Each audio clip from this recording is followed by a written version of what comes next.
Okay, Assalamualaikum warahmatullahi wabarakatuh. Hari ini kita akan sambung pembelajaran kita iaitu reka bentuk dan teknologi tingkatan 2 bagi subtopik 1.3 percanggahan fizikal. Okey, bagi subtopik 1.3 ini ada lagi 4 pecahan. Okey, kita akan pergi kepada pecahan yang pertama iaitu standard pembelajaran yang pertama 1.3.1 iaitu mengenal pasti dan menganalisis percanggahan fizikal. Okey, baik. Sebelum kita pergi dengan lebih lanjut berkaitan subtopik ini, mari dulu kita kenal dulu apa itu percanggahan fizikal. Apakah maksud percanggahan fizikal?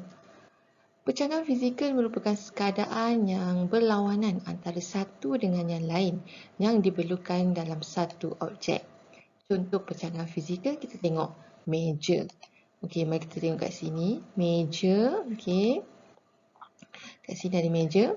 Okey, kita tengok ada 3 parameter yang tertulis dalam buku teks. Okey, yang pertama ialah saiz, kedua ialah beban, ketiga ialah ketinggian. Okey, parameter untuk saiz kita tengok percanggahan fizikal iaitu besar atau kecil, beban, berat dan ringan, ketinggian, tinggi dan juga rendah.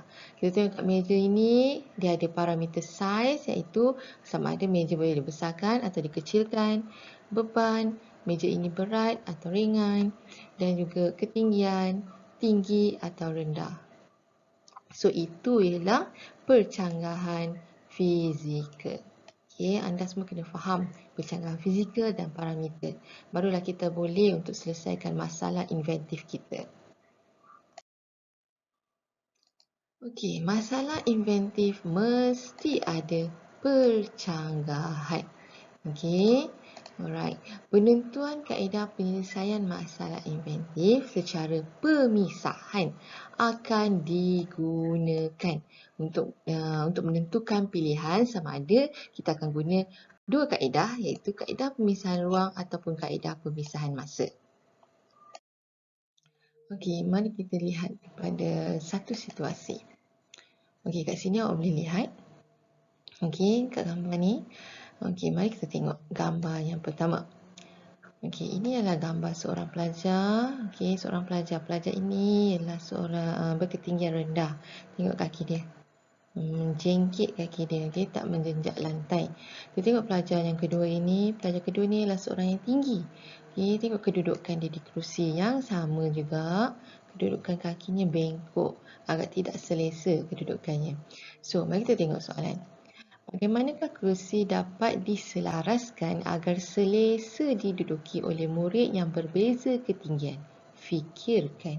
So, kat sini, inilah masalah yang dihadapi. Okay? So, kita nak fikirkan bagaimana cara penyelesaiannya. Okey, mari kita tengok satu-satu. Situasi yang pertama, yang tadi, kerusi perlu tinggi untuk murid yang tinggi.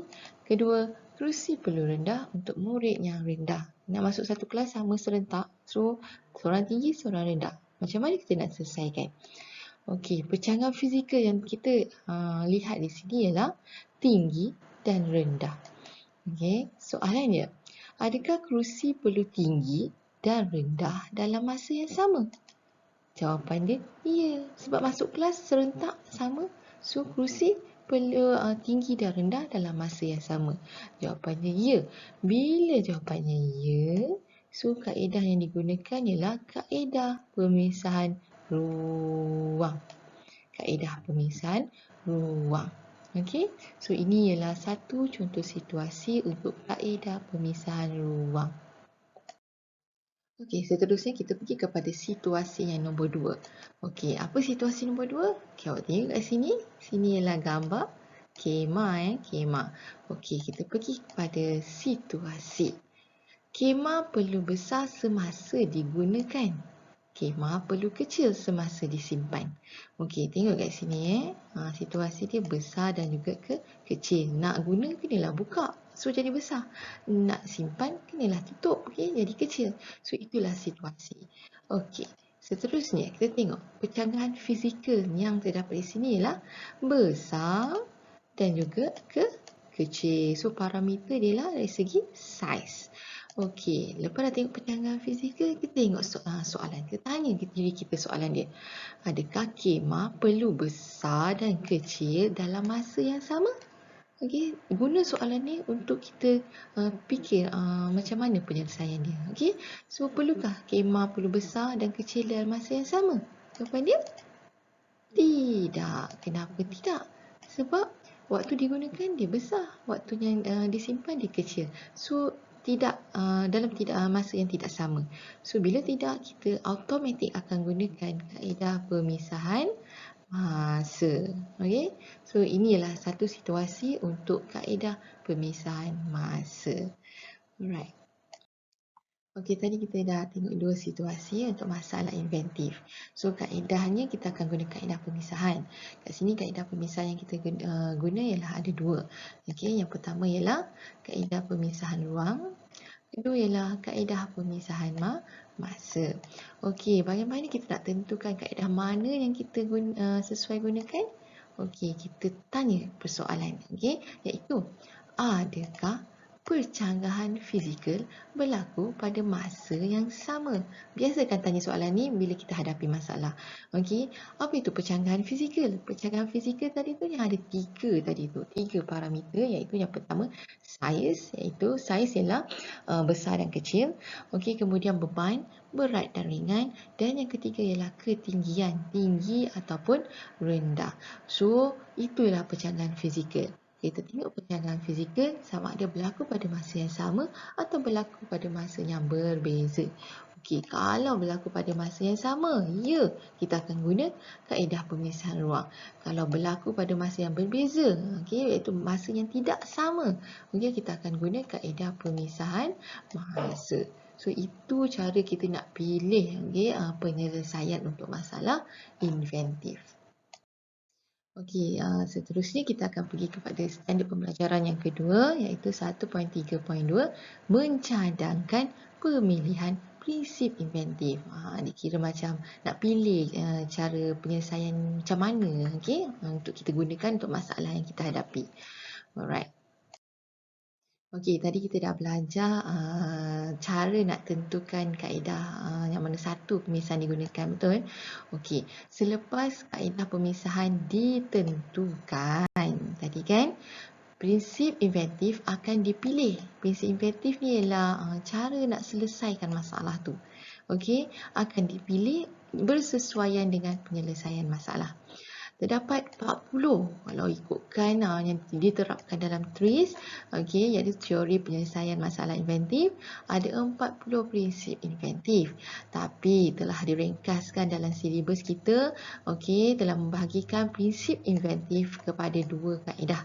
Okey, iaitu yang tadi tu kaedah pemisahan ruang dan juga kaedah pemisahan masa. So kita hanya belajar 7 kaedah pemisahan ruang dan 7 kaedah pemisahan masa. So semua sekali ialah 14 prinsip inventif. Okey, mari kita tengok dulu prinsip inventif bagi kaedah pemisahan ruang. Ada 7 tadi kan? Okey, mari kita tengok ke 7 prinsip inventif tersebut. Okey, yang pertama ialah pembahagian, segmentation. Kedua ialah pengekstrakan, taking out or extraction. Ketiga ialah kualiti setempat, local quality. Keempat ialah penyarangan, nested door. Kelima ialah filem nipis dan cengkerang boleh lentur, flexible shell and thin film. Yang keenam ialah pengantara, intermediary. Dan ketujuh ialah tidak simetri, asimetri.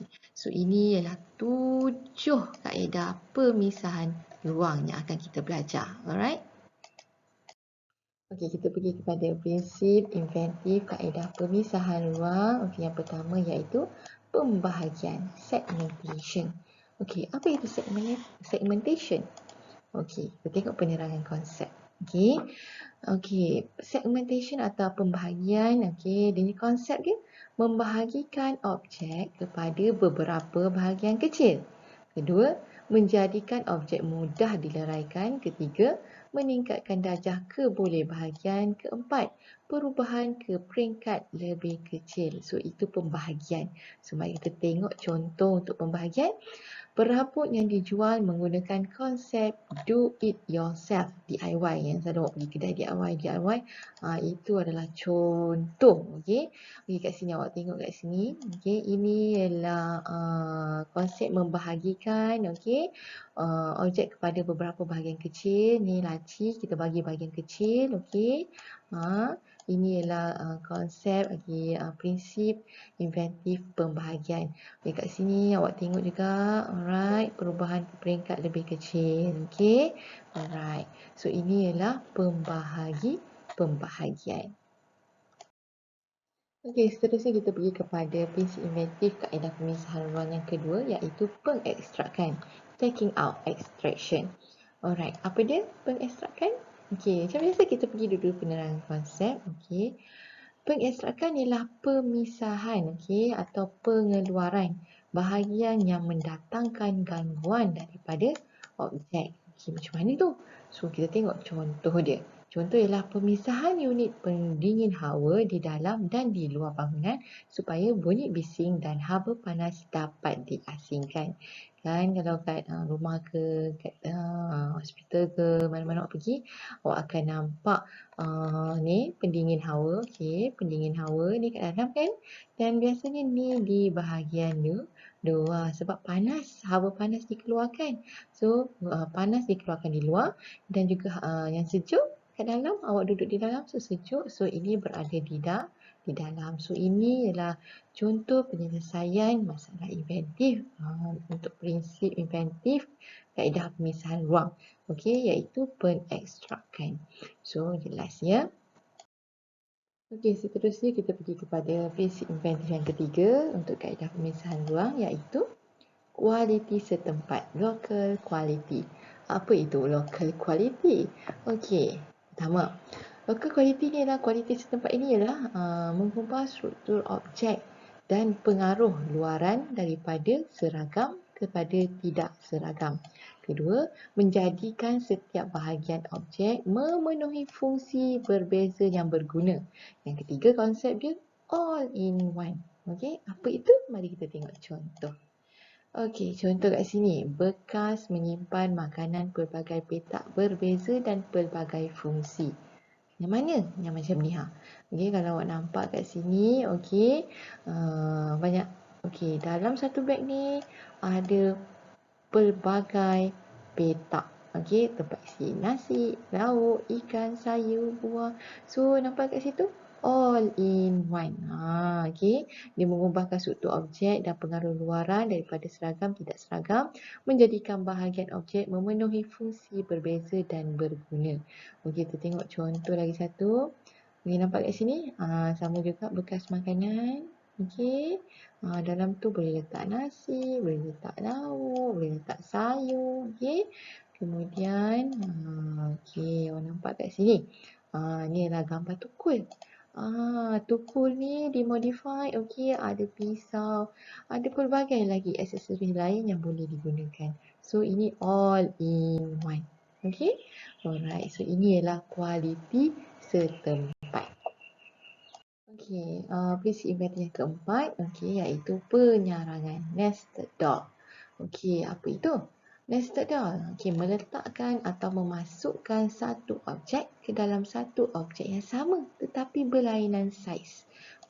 Contoh dia, antena radio yang boleh dipanjangkan dan dipendekkan. Ni gambar antena radio atau antena televisyen ke, sama je. Kita boleh pendek dan boleh panjangkan. Kita boleh selaraskan dia. Alright, ini contoh lagi. So inilah penyarangan. Kita pergi kepada prinsip inventif kaedah pemisahan ruang yang kelima, iaitu filem nipis dan cangkerang boleh lentur.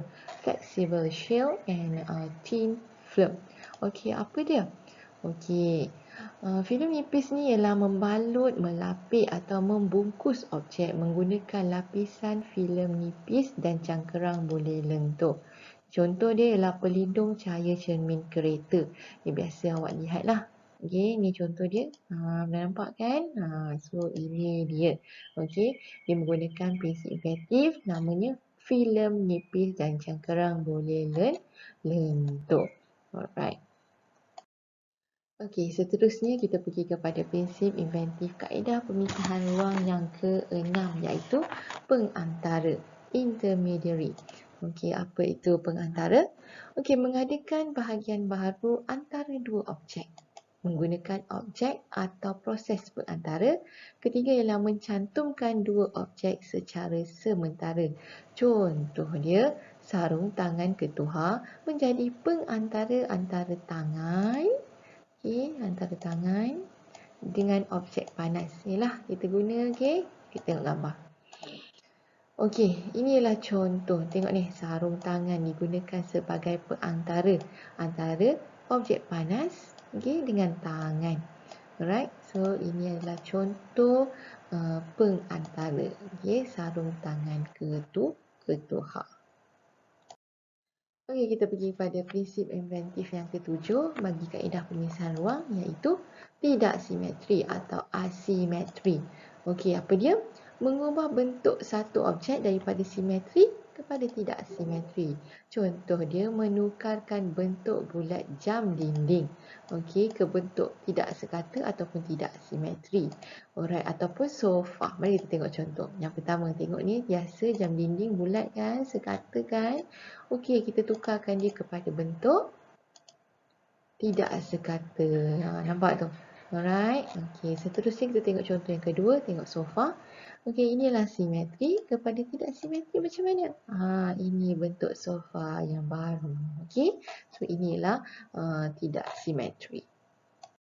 Okay, tadi kita dah tengok prinsip inventif bagi kaedah pemisahan ruang. Sekarang ni kita akan tengok prinsip inventif untuk kaedah pemisahan masa. Ada 7 juga, sama macam tadi. Okey, kita tengok yang pertama iaitu kedinamikan. Dynamization. Kedua ialah tindakan awal, preliminary action. Ketiga ialah tindakan berkala, periodic action. Keempat ialah tindakan keterlaluan, partial or excessive action. Kelima ialah pengembangan thermal expansion. Keenam ialah pembuangan dan pemulihan, discarding and recovering. Ketujuh ialah tindakan berterusan yang berfaedah, continuity of use action. Alright, so ini ialah 7 prinsip inventif bagi kaedah pemisahan masa. Okey, kita pergi kepada prinsip inventif yang pertama tadi iaitu kedinamikan. Okey, apa itu konsep dia? Okey, memecahkan satu objek kepada bahagian kecil yang boleh bergerak. Okey, kedua ialah mengubah suatu bahagian objek daripada tidak bergerak kepada bahagian bergerak. Okey, bagaimana tu? Kita tengok contoh. Contoh dia meja makan. Okey, meja makan tu ada yang boleh meja makan berempat boleh dibesarkan menjadi meja makan berlapan. Okey, contoh yang kedua ialah steering kereta yang boleh diubah ketinggiannya mengikut kesesuaian ketinggian pemandu. Okey, ini contoh meja tadi. Okey, nampak sini. Okey, boleh diubah untuk dipanjangkan. Okey, inilah kedinamikan. Okey. Okey, seterusnya kita pergi kepada prinsip inventif yang kedua iaitu tindakan awal. Okey, apa itu tindakan awal? Mari kita tengok konsep dia. Melakukan tindakan awal untuk mengawal risiko. Contoh dia, ada dua cikgu bagi contoh kat sini. Beg udara di dalam kereta untuk mengurangkan risiko kecederaan ketika kemalangan. Kedua ialah pemakaian pelitup muka yang sekarang norma baru. Okey, itu ialah tindakan awal kita untuk mencegah. Alright. So, ini gambar dia. Gambar pertama ni ialah beg udara. Okey. Gambar yang kedua ialah dan semua dah pakai ni kan. So, ini ialah mask. Okey, pemakaian pelitup muka. So, ini ialah tindakan awal. Okey, seterusnya kita pergi pada prinsip inventif yang ketiga iaitu tindakan berkala. Okey, bagaimana tindakan berkala? Menukarkan tindakan berterusan pada tindakan berkala. Okey, contoh dia, lampu jalan menyala berkala mengikut waktu siang dan malam. Berkala ni maksudnya mengikut waktu, bukan berterusan sepanjang waktu. Okey, So, mari kita tengok. Selalu kan awak tengok, okey, kadang-kadang tiba-tiba je awak tengok dah gelap sikit, pukul 7 malam je, pop, lampu terbuka. Kalau pagi pula, pukul 7 pagi kadang-kadang dia dah setkan untuk lampu tutup. Okey. So, ini ialah tindakan berkala. Okey, seterusnya ialah tindakan keterlaluan. Okey, apa itu tindakan keterlaluan? Okey, jika tindakan tidak berhasil, lakukan tindakan sama tetapi secara berlebihan atau berkurangan agar dapat memudahkan penyelesaian. Contoh dia, proses menabur serbuk gula di atas donat untuk mengurang atau menambahkan kemanisan. Ialah kalau awak nak manis, okey, kadang-kadang awak tabur lebih, kadang nak kurang manis, awak taburkan kurang, okey, gula tu kat donat. So itulah tindakan keterlaluan, sama ada melebihi ataupun mengurangkan. Okey. Okey, kat sini cikgu stop sekejap. Kita pergi kepada tugasan. Okey, nanti dah habis video ni, awak boleh klik link yang diberikan. Okey, kod tugasan link quizzes ni ialah ini kod dia. Okey, awak buka quizzes, bagi siapa yang ada quizzes, awak masukkan kod yang ini. Okey, bagi yang tak ada quizzes lagi, awak just klik yang link yang akan diberikan di bawah. So, awak masukkan kod ini. Okey, awak jawab tugasan ini selepas tonton video ini. Okey, kita akan pergi pada prinsip inventif kaedah pemisahan masa yang seterusnya, iaitu perkembangan terma. Apa itu perkembangan terma? Okey, menggunakan prinsip terma, iaitu perkembangan atau pengecutan terhadap suatu bahan. Contoh dia adalah ruang antara landasan kereta api. So, tengok kat sini. Okey, ini adalah landasan kereta api. Tengok ni, antara landasan kereta api ni, antara rel ni, dia ada ruang. Okey, kenapa ruang ni? Okey, bila cuaca panas, okey, besi ni akan mengembang. So, dia akan memenuhilah ruang ini. Bayangkan kalau tiada ruang. Okey. Alright. So, pentingnya perkembangan ruang ini untuk konsep prinsip inventif perkembangan terma. Okey, seterusnya kita pergi kepada prinsip inventif yang keenam, iaitu pembuangan dan pemulihan. Konsep dia apa? Membuang bahagian yang telah menjalankan fungsinya. Contoh, kapsul ubat yang boleh larut dan juga pinggan kita semula. Okey, bagaimana? Dia nampak ni kapsul ubat. Okey, kapsul ubat ni dia akan larut. Okey, bila awak makan, dia akan larut dan barulah menjalankan fungsi serbuk ubat di dalam tu lah. Okey, ini ialah kapsul ubat. Yang kedua ialah pinggan kertas semula. Okey, membuang bahagian yang telah menjalankan fungsinya. Maksudnya kita dah guna sekali, lepas tu kita tak guna dah. Alright? Okey. Okey, kita sampai kepada prinsip inventif kaedah pemisahan masa yang ketujuh yang terakhir, iaitu tindakan berterusan yang berfaedah. Okey, apa dia? Okey, menjalankan sesuatu kerja secara berterusan. Contoh dia, mesin jana kuasa elektrik, iaitu generator. Boleh nampak tak generator ni? Selalu kalau awak pergi dekat kedai pasal malam ke, bila dia nak guna tenaga elektrik kan, so dia guna generator. So generator ni bila di start je, dia akan bekerja secara berterusan. Okay, so itulah ketujuh prinsip inventif kaedah pemisahan masa. So, jadi selesailah tadi prinsip inventif, okey, kaedah pemisahan masa.